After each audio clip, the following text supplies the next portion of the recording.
Hello, everyone, and welcome back to another episode of the Small Town Entrepreneur Podcast. I'm excited. We're going to be talking about something that keeps coming up. When I looked back at all of my podcasts, this was a topic that was noted to be a peak in the analytics. And I really thought about it. I think it's a topic that keeps coming back, this idea of imposter syndrome. And so I thought I would dive a little deeper talking about it. It's something that many neurodivergents do actually struggle with imposter syndrome. And if I'm to go back, way back as a little girl, I actually remember when I was little being told a lot that I was doing it wrong. So whether it was the way I added extra notes into my classical violin pieces when I was taking lessons, or the way I solved a math problem in class, even though I got the answer, it was the process. I remember over and over, I was told I was doing wrong, no matter how I figured it out.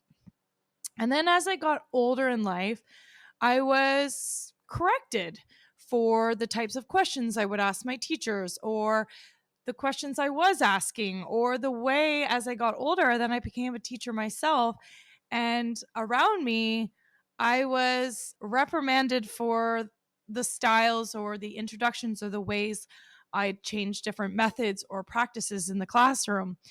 And when you look over a certain period of time, that compounds, that reassurance of the world telling you you're doing something wrong, you start to believe it in times and think, how come everyone else seems to be doing it right? And I'm the one always being told, follow this process and you'll get, even though you have the right answer in the math, you have to do it this way. And that never seemed to work for me. And as getting older with anything, we start to question these things and the ways we were told, whether it was right or not.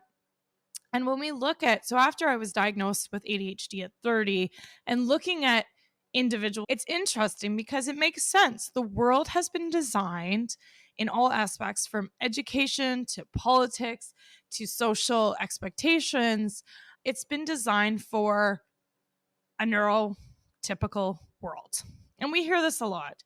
And when, really roughly speaking, when I look at the statistics, when I did the research, it's something like a 1 to 6 to a 1 to 9 ratio, meaning that for every neurodivergent individual, there's going to be approximately 6 to 9 non neurodivergent individuals. So, of course, that makes sense. The world is being designed for the majority. And when we look at business, we look at education systems, they're serving the greater number. What's interesting, because the imposter syndrome actually was first identified not until the 1970s by two psychologists, Pauline Clance, and correct me if I'm wrong saying this, Suzanne Imes. Imposter syndrome can a lot of the time be a motivator to drive us to working harder or to avoid being unmasked. This isn't typically the case for neurodivergent individuals that we've come to realize, and those of us that are listening that are neurodivergent. For those of us with these neurodivergent minds, imposter syndrome can actually exacerbate feelings of loneliness, alienation, self-doubt, as their unique way of processing the world around them and not conforming to these traditional metrics of success that we look at, whether it's in our work or in school. So it's really important that specifically neurodivergent women, especially entrepreneurs, that we're off on our own to develop these strategies to overcome these inadequate feelings, that recognize our value and our capabilities, even though the majority of the world might question or look at our methods and look at the way we're doing it. And it makes sense. The world has been designed to accommodate the majority of non-neurodivergent individuals. It's reasonable. But this can be really challenging, especially if we're neurodivergent, going through the education system, whether or not we are considered someone with ADHD or autism or dyslexia. The conventional teaching techniques and standardized testing formats are not going to cater to our unique learning styles. And it's starting to become much more discussed, and it's exciting. We are seeing the changes in the education system. If we look at our work environments, ever since the pandemic, we've seen a huge shift. It's a huge paradigm shift in this, because before the pandemic, we noticed a lot of the workplace cultures and structures were completely tailored to the strengths and needs of a neurodivergent employee. So we had the standard office hours, physical workspace setups, we had typical communication methods, but not really very conducive for the productivity of a neurodivergent individual. And even let alone the social norms and expectations and the understanding of neurodivergence, it's really changed. Anything from our healthcare systems to all these things, there is a gap there, and we're starting to really recognize, we're having more awareness around neurodiversity and how these individuals and stigmas and all these taboos have been created, and how we can break them down, and looking at how this idea of imposter syndrome is actually could be turned into a beautiful thing. It's an asset, having to force to look inwards and recognize how this looks. So we can talk the statistics, and we can look at woe is me, our stories, and we can look at why things aren't set up for the neurodivergence in this world. But at the same time, until we have a perfect world, which we can't ever wait for that to happen, we have to do the work ourselves. We have to go in and really challenge the way we think, the way we operate, because if we get drowned out by imposter syndrome, it will totally kill all the beautiful creativity, the innovation, and the creative mind that's going to allow beautiful things to emerge. The first thing is really, my light almost fell there, sorry. The first thing is to really recognize that as a neurodivergent, as someone that thinks differently, approaches problems and everything in a different way, we have to recognize that strength. Despite you've been told your whole life you're not doing it right, or you should be doing it like this, or why do you think like that, or all these things, we have to start to recognize that actually that should be a win. It's understanding and embracing your neurodivergent identity is really crucial, and that it's not a reflection of your failures or whatever it is in life, that it should be actually something celebrated. So the first step is just to be like appreciating the brain that you do have and acknowledging these feelings with other people that are in similar spaces and similar head spaces and mindsets that share that neurodivergent mind is really powerful and helpful as you go through that journey. So that first step is just recognizing that your neurodivergent brain is a strength. Number one, because we need you. We need you to challenge the way things are done, the way things are working, from education system to workplace to healthcare. The second one is really always catching yourself. And it's common for those of us with imposter syndrome to really get into negative thinking traps. And I've talked about this in other episodes. And after 10 years of, doing cognitive behavioral therapy and really looking at what are the common negative thoughts, neurodivergent minds, specifically with imposter syndrome, this is one of the results of this. We can start to spiral into negative thinking. And the most important thing is to identify when that is happening and to start to noticing what's happening around you. So the first thing is that you have to stop. You have to reset, your brain, and question the validity of your thought and ask yourself, where did I get this information? Is this something I made an assumption about? Did someone tell me? If I ask a valid person, someone I trust, ask a really trusted friend, someone that you trust, and say, this is what I'm thinking. And if they're like, you're nuts, then you have to remember that you have to change that thinking. And not only that, replace it with a positive affirmation about whether it's your strengths, your achievements, the way you're thinking, and not worrying about everybody else all the time, but focusing on what can I do to counter that feeling of inadequacy, under qualification, by actually just saying, hey, but these are the things I do bring to the table. These are the things, these are my unique abilities. You really have to focus on statistically proven on paper. The data says you are, as someone maybe that suffers a lot of imposter syndrome, falls into the neurodivergent spectrum, it's common that you're going to fall into these negative thinking traps. And so you have to stop it and change the way you're thinking. A huge thing that has helped me is finding, I'm a part of ADHD groups. I'm a part of entrepreneurs, women that are neurodivergent brains, that how we operate, how we work, is having that supportive network is just vital, especially if we look at the ratio. If I know at a given time, if I go out in the world, and I see that all the time, if I sit at a table with other people or join something, I know when I'm feeling different, when I'm not following the norm, or I'm always questioning it. It can make you uncomfortable and you ask yourself, like, what's wrong with me? But when you're around that supportive network, when you're with people that understand you, with mentors, it's really important to be able to share your similar experiences and to be reminded that you're not alone. And having that guidance and sense of belonging and being like, okay, this is okay, it's really important. So find a neurodivergent, find someone that is like you, that is a mentor or someone that you can check in with. I know for me, on my entrepreneurial goals, and actually it's not just entrepreneurial, it's all the things, I have a dear friend. Every Monday at 9:30 a.m., we go on FaceTime or in person, and we give a debrief of our last week, and then we talk about the week coming, setting our goals, our struggles, all the things.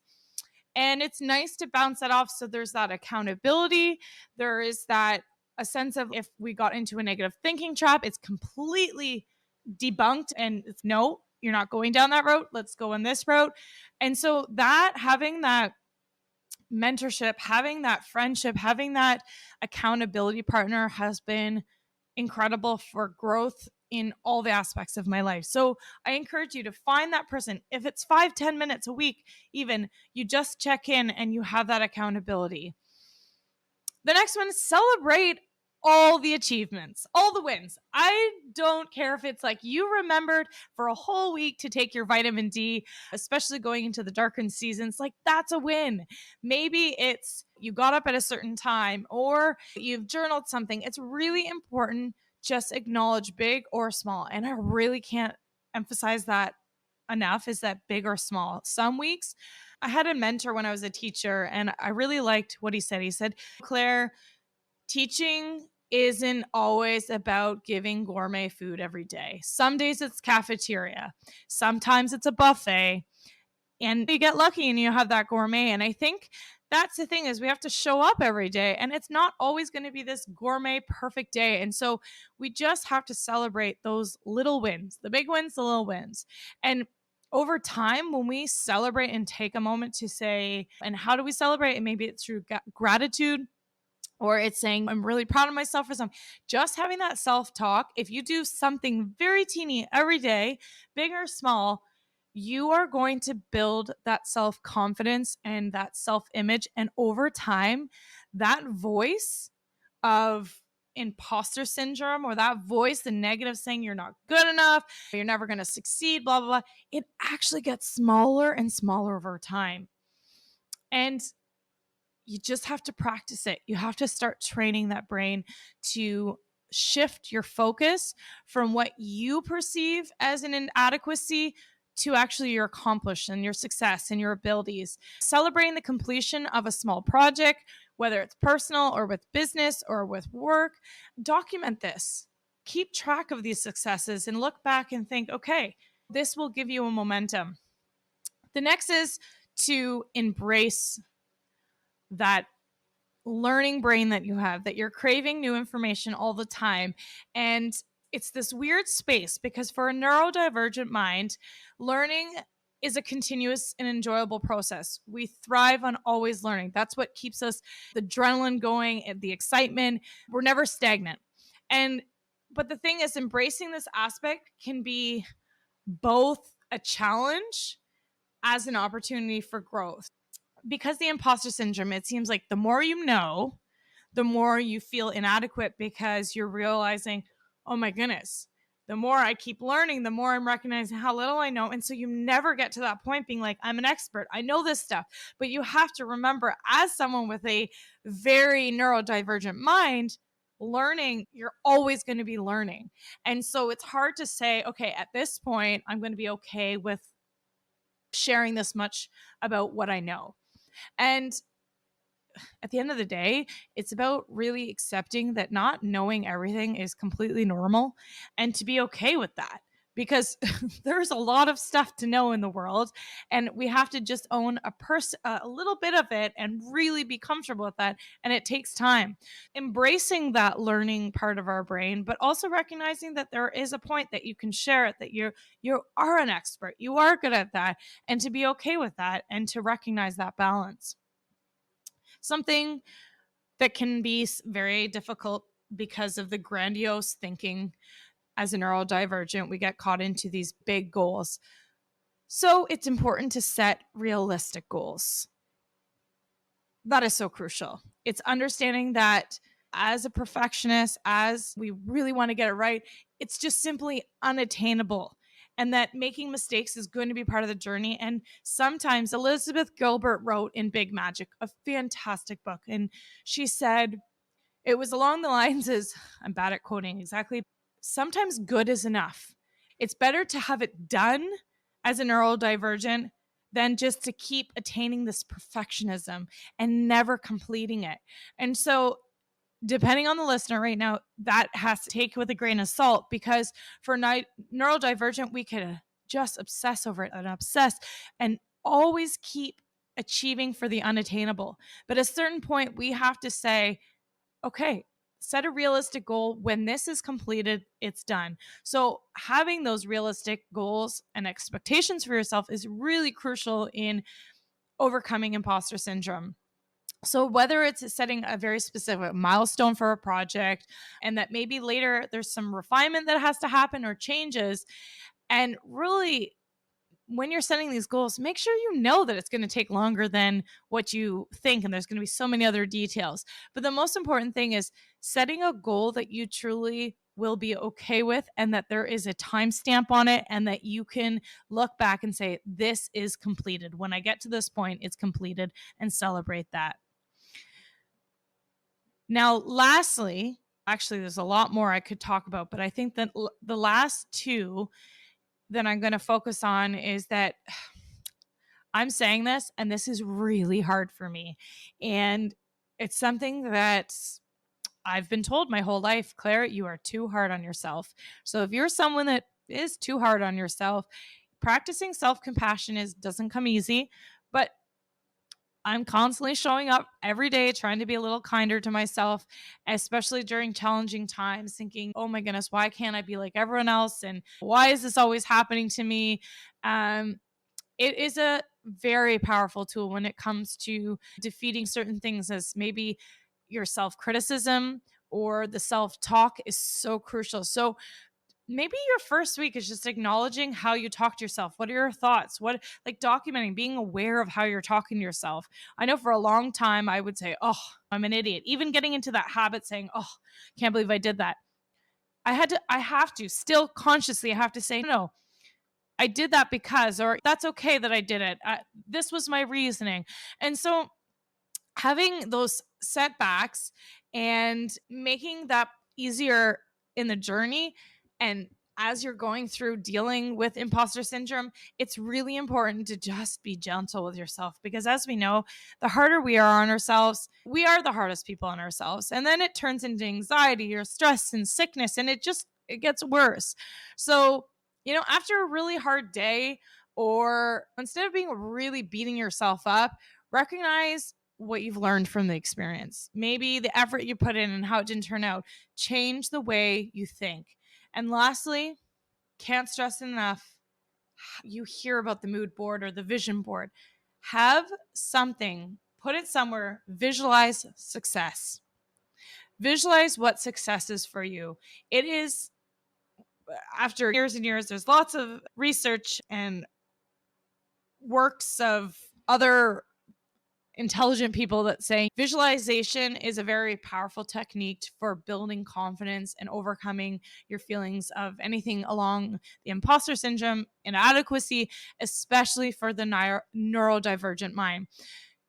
It focuses you to imagine yourself succeeding in your goals and feeling those associated positive emotions, which is really important. And again, it's creating those feelings of positive emotions that we can keep feeding off of.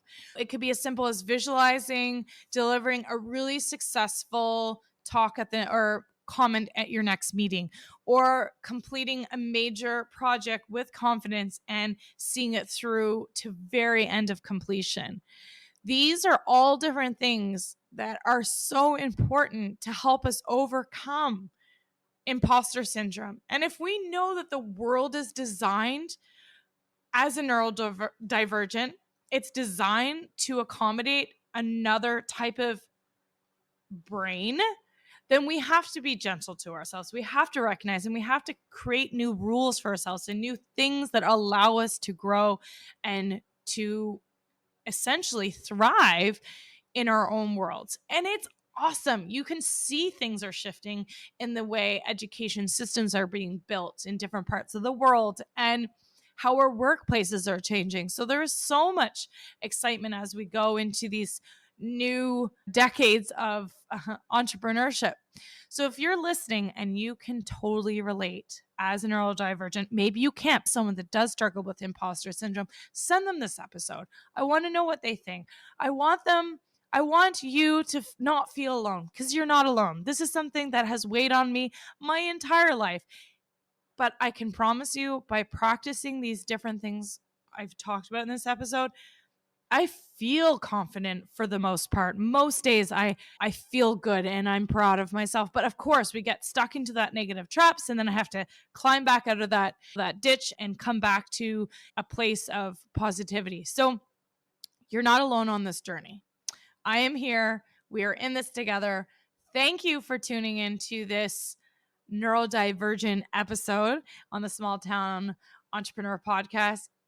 As always, I really appreciate being here. I'm Claire Bouvier, your host, and I will see you next week. Cheers.